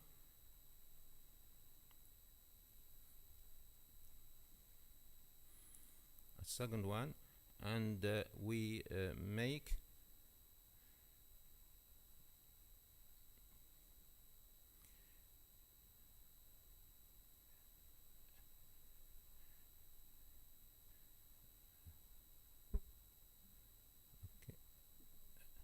and then we go to ICG, and we found that one branch of the A2 is incorporated, so we go to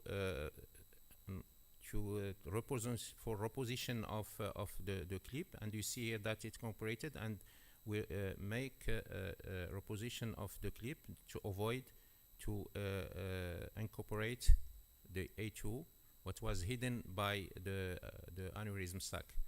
The control with the ICG is very important in this situation, to be sure that there is no compromising of important.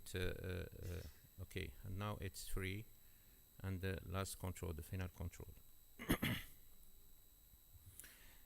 So now, how to avoid and manage interoperative rupture. This is the most dramatic and potentially devastating complication. Better avoided than managed with adequate exposure, sharp dissection, early proximal control, and using of temporary clip. During intraoperative rupture, we can use some tricks. I just use 2 large bore session, make tamponade with cottonoid, and try to make a proximal control as early as possible. The end use of potentium is something that is not is questionable. It's not something that maybe can be very dangerous for the patient. But you have to be calm and to stay calm. This is aneurysm rupture at the neck, dissection. You can see here, and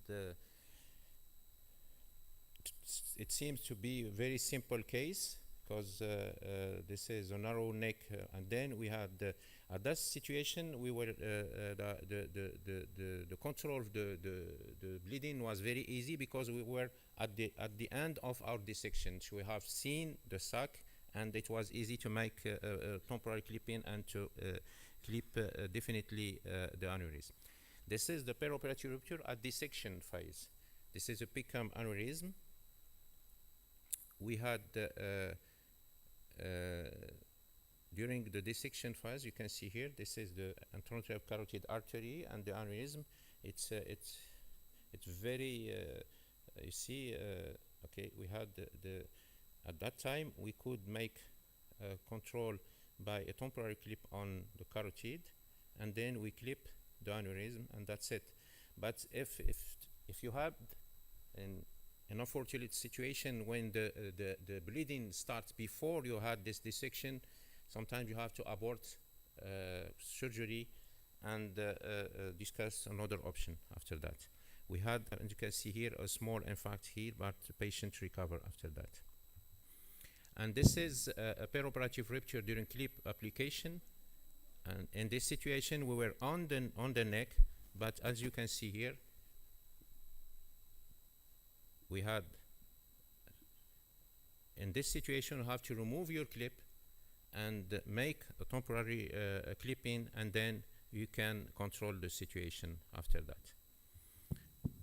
So, in conclusion, most of aneurysm surgery complication can be predicted and avoided by appropriate patient selection, adequate bony exposure, and meticulous microsurgical dissection. The adjuncts of surgery, such temporary clipping, preoperative Doppler, and ICG, are very useful. And in experience in the hands, microsurgery clipping can achieve the same good results than endovascular technique with comparable mortality and morbidity. Thank you. Thank you very much, Professor Wahabi. I would like to thank all those speakers for this very nice presentation. I think that for the young neurosurgeon, there are some crucial points as reported by all the speakers. The first one is ergonomics. We have to learn ergonomics in these kinds of surgery. The second concept is retractor-less surgery. It's very important. And I would like to add something. I think that is in this kind of surgery, it's, in my opinion, very important to operate this patient by just Why? Because it can make the less experienced one more confident, and we can discuss during the surgery and to do the. I think that is the best way to learn this surgery into operating room. Thank you. If there is any comment or questions from the audience. Questions? Professor Azhari.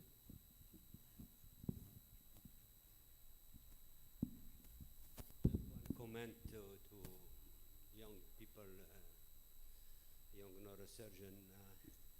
I recommend you to shake up Professor Bujanovsky and Professor Khamlishi, Professor Wahabi, and all colleagues did this surgery. If you check up, I think you will give some things we didn't know before because of the big experience, for example, of our colleague. Just one comment. You showed in one video the aneurysm is not very evident, and you try to put the clip like that. I have two cases in anterior communicating. One is Rapture, and another one, it was very difficult to take it in. So after that, what I learned is to put temporary clip,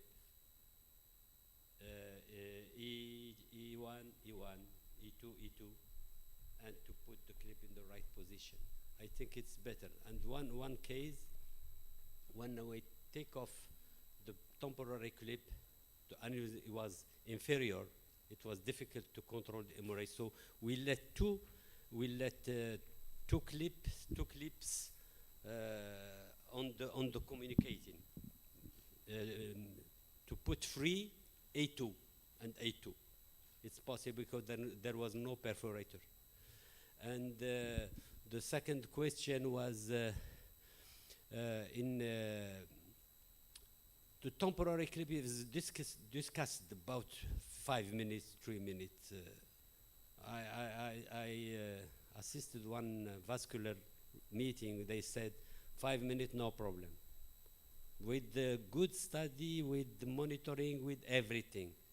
But what we learn about our cases, when we put temporary clip, the patient is not it's not bad, but it's not very well in the first 2-3 days. And that is my question for you, Michel. I don't think if you leave the clip only 5 minutes and you keep a good pressure, the patient will have a problem most of the time. It must be on a very rare occasion that you will see a problem if you maintain a good pressure while you put a temporary clip. I would like, if we have time, to emphasize some points that have been repeated on a few occasions during this meeting for the young neurosurgeons. Dr.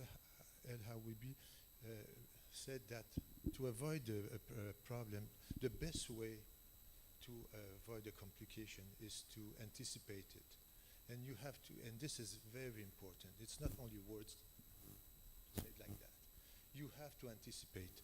And this means something.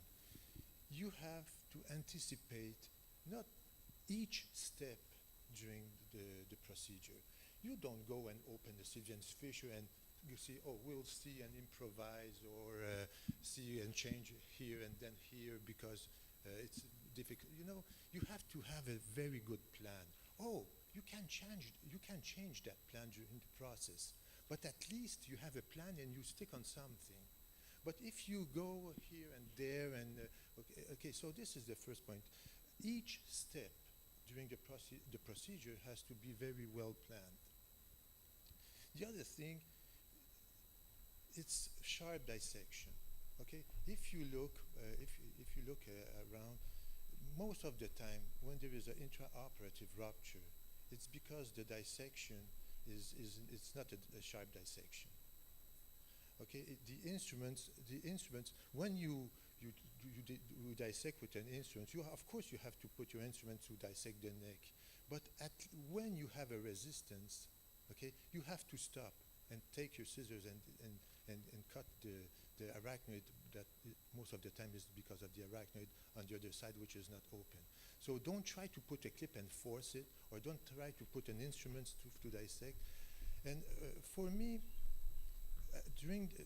I use a lot the temporary clip, even for small aneurysm. Okay, I use a lot because it's only for a short period of time, but I use it because it allows me to dissect the aneurysm, which is now very soft. It's more easier to see on the other side of the aneurysm. It's more easy to see the small perforators. And the final point, for me, you know, if by endovascular means you have less cognitive problems compared to surgery, is because they don't touch the brain. So we have to do everything to minimize the impact of our hands on the brain. So it's not so there is a way how to hold your instruments and to retract the weight. It's not by pushing it.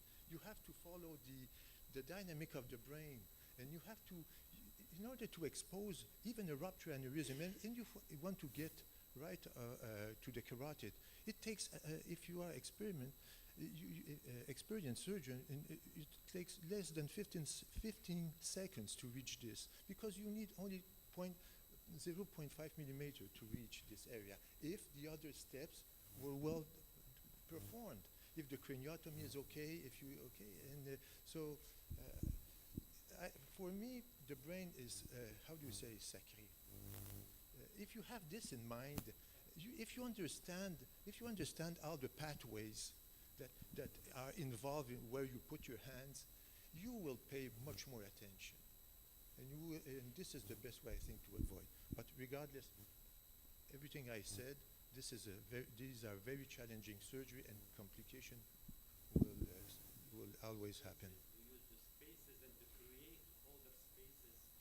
Yes. Thank you very much.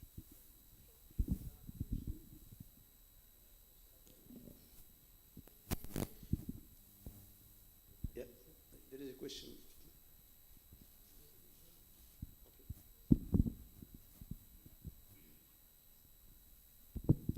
Thank you very much, dear Master, for your lectures. I have a question regarding the clinic. When should we go? When should we do it extradurally or intradurally? This is a little bit confused about, because sometimes some authors recommend to do it extradurally before to intradurally. Thank you.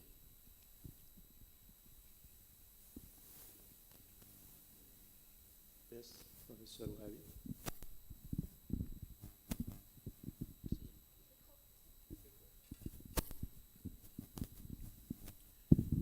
I know that some neurosurgeons do it extra. I think what I do is to go intradurally to observe, to see if we really need it, and then we can make it intradurally. Don't be afraid to see that the drill is very 2 to 3 millimeter from the tornado sac, so it's not a problem.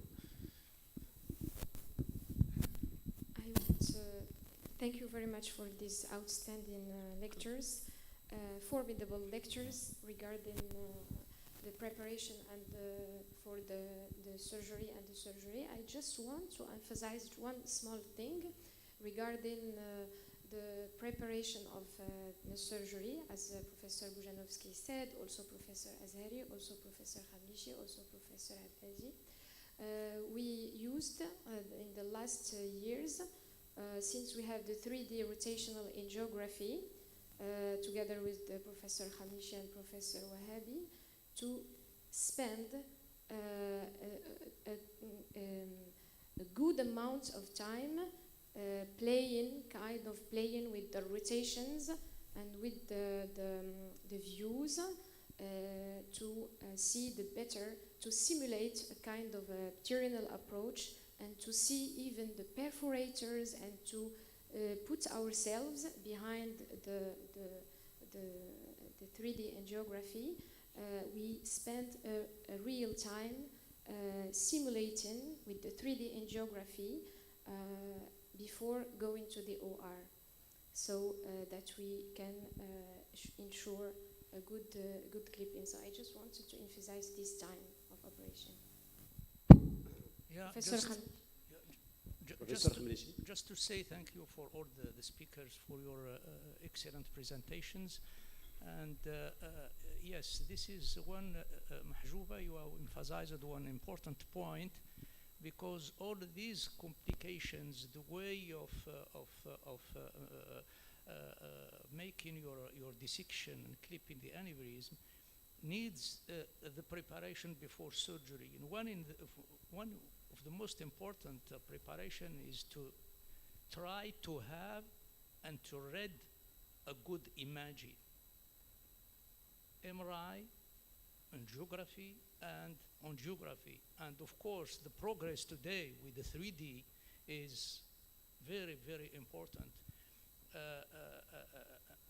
I had the experience before when we had just 2D angiography.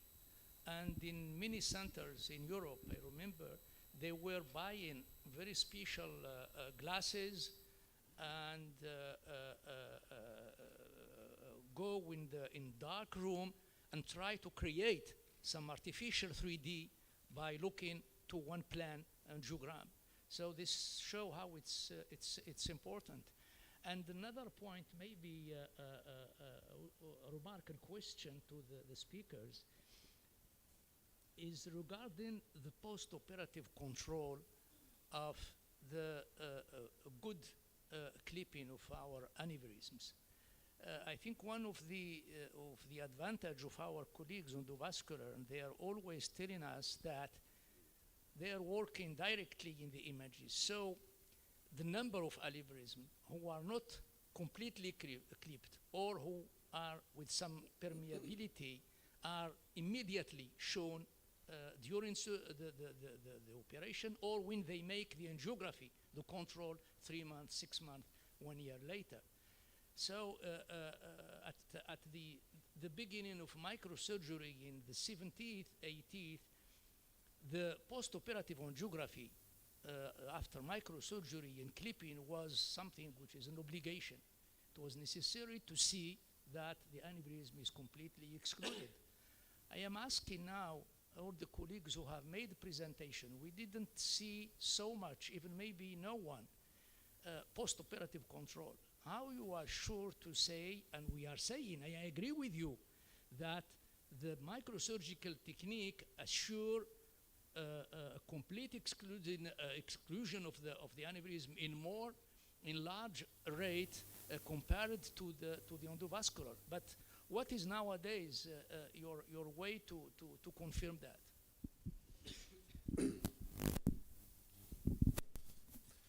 In our unit, we always do an angiography post-op, always. We always do this. And in fact, in my presentation, I think in each cases, I show you the post-op angiography.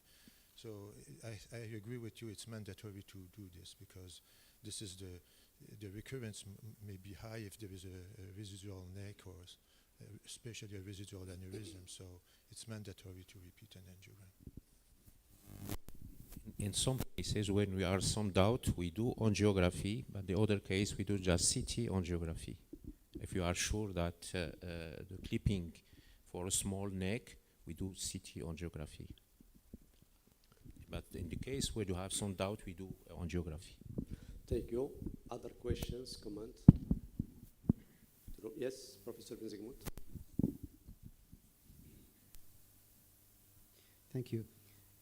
First, many thanks for the 4 speakers for their brilliant lectures. And I have 2 questions for Professor Bujavanovsky. The first one is that the E2 fork influence the side of approach when dealing with anterior communicating arteries. And the second one, in the 4th types of orientation anterior communicating artery, do you approach usually through pterional approach, or we can advocate other approaches for some well-orientated types? Thank you. Thank you for this question. Depends of how high is the aneurysm. This is very close to the genu of the corpus callosum. By the interhemispheric approach is a good option, okay? Because it's very difficult to. Is that your question? Yes. Okay. So most of the time, almost all of my aneurysm are done by pterional approach on the side where of the dominant A1. Okay.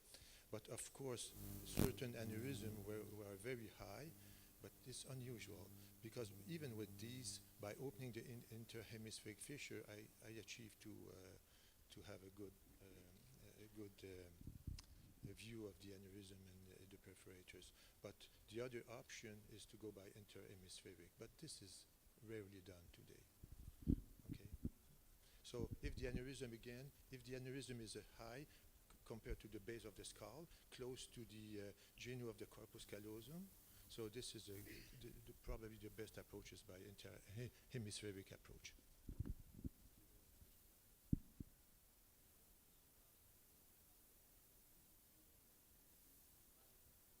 I'm sorry, I didn't. J'entends pas.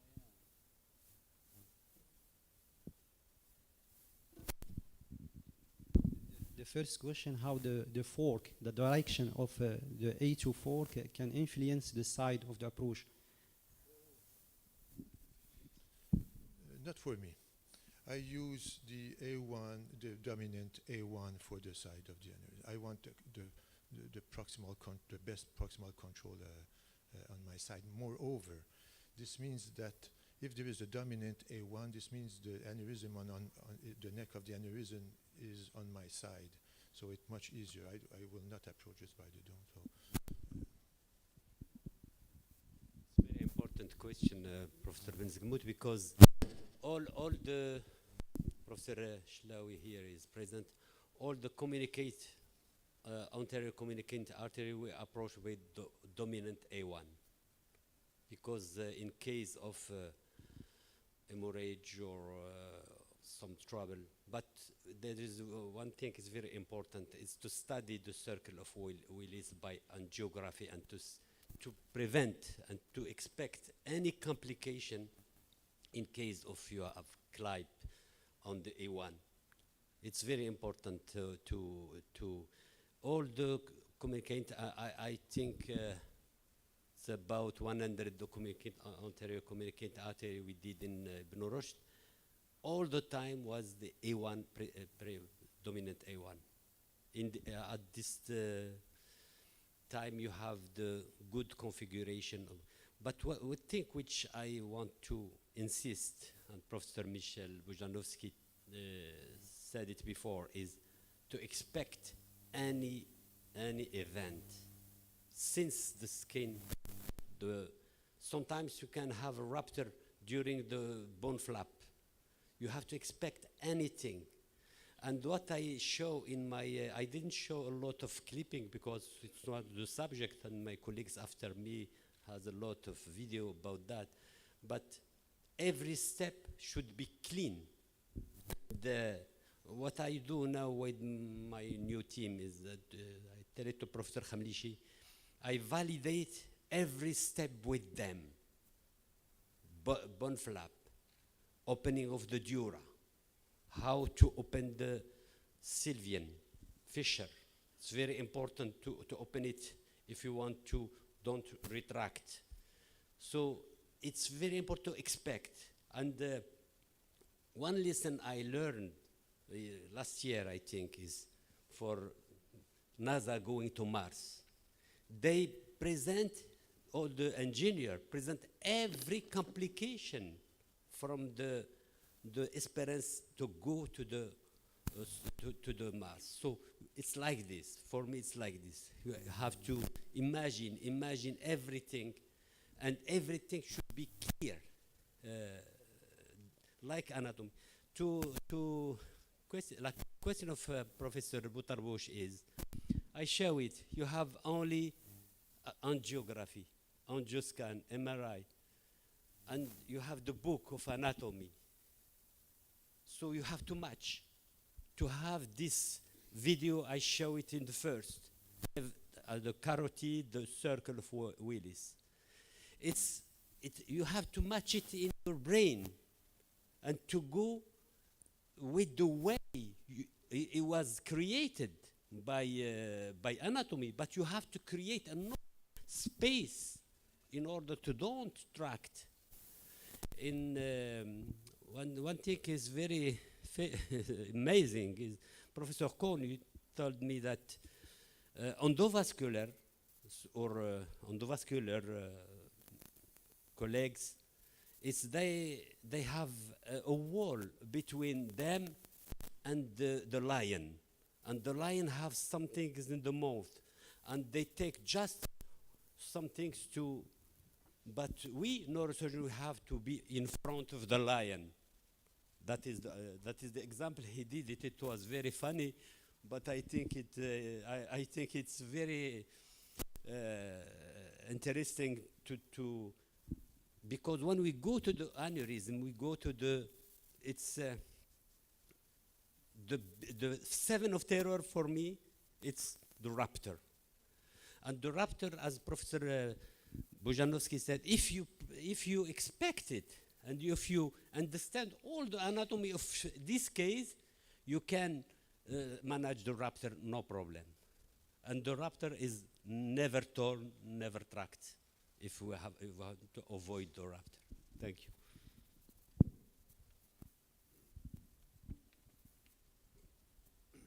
Thank you, Professor Azhari. Professor raised some comments about this subject. Thank you very much. First of all, just congratulate all the speakers. Very, very interesting presentation. I like very much the presentation of Professor El Abadi regarding the issue of differences in the private sector, public sector, endovascular and microsurgical clipping. I think that the dominant technique in Morocco and maybe many places in Africa is microsurgical clipping. But what is coming, as in many other places in the world, is endovascular treatment. My question, I have one question and one comment. In Morocco, the great majority of the endovascular procedure are done by radiologists or neurosurgeons. This is my question. And along with that, according to the answer, I have one comment.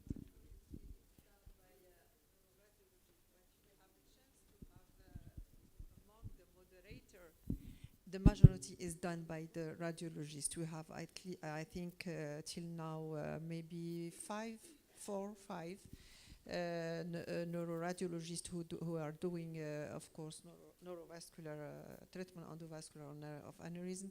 But we have a chance to have, among the moderator, the only one neurosurgeon who is doing the two techniques, the microsurgery and the treatment, endovascular treatment. I'm very proud of Mahjouba because she was one of my trainees, and I know that Professor Khamlichi, who is the first one that he pushed her to, in this way, even if in the beginning she was not very convinced, but now she's very, very happy for that. And this is why in my conclusion I tell the best thing in the future is to promoting people, especially neurosurgeon, to go to training in the endovascular and microsurgery in the same time. The only way till now in our countries is to master the two techniques. It's not easy, but it's the only way. Just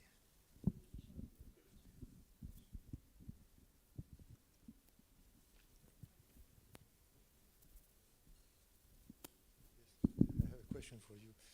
Regarding the intraoperative rupture, you didn't mention something about the role of the anesthesiologist. And do you give adenosine, for instance? In my first slides, I mentioned very, very important perioperative neuromonitoring and postoperative for all the case. But during rupture, we ask of course, you have to go through for proximal control as early as possible, but we don't use adenosine. We don't use hypotension because it's something that may be very, very dangerous. We put and we ask to increase the pressure.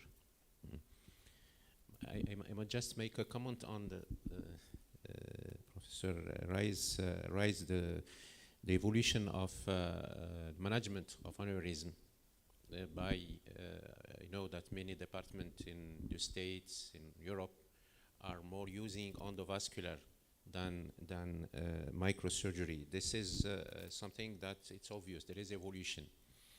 But if you review the scientific fact regarding this progress in endovascular devices, we know that since the first study I started 20 years ago, there has never been a study comparing these devices. Every year, each year we have a new device. We can't stop and see what is the evolution of the device 2-3 years later and say, okay, this is good. So there is something, an ongoing change. So we can't have any scientific confirmation that this kind of devices will stand for 20 years, 10 years, 15 years. This is one from scientific point of view.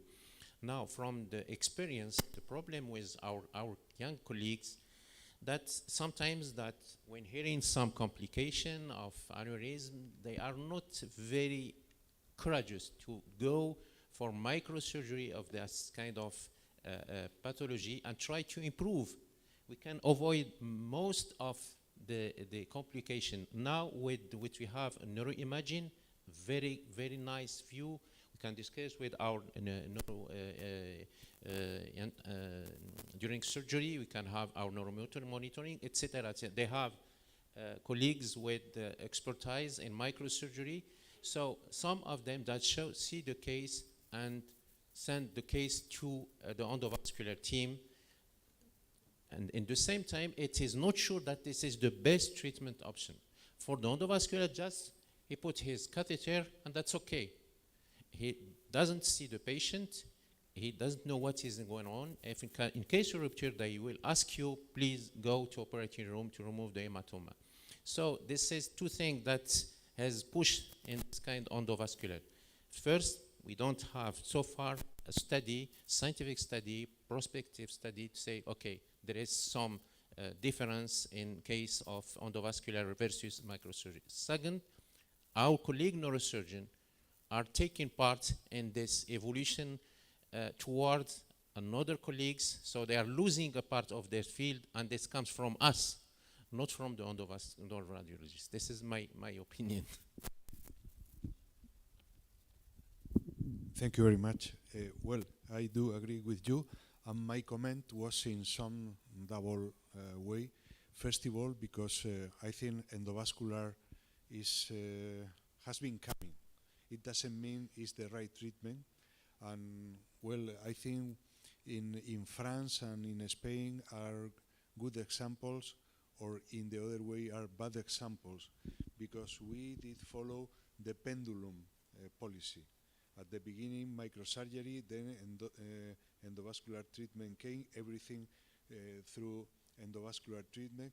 I think this is a mistake. And you showed a very good slide just pointing out the main indication for one or another technique. And well, this is something, excuse me, for the young colleagues trying to prevent what happened in Spain and what has been happening in France, in many other places in Europe.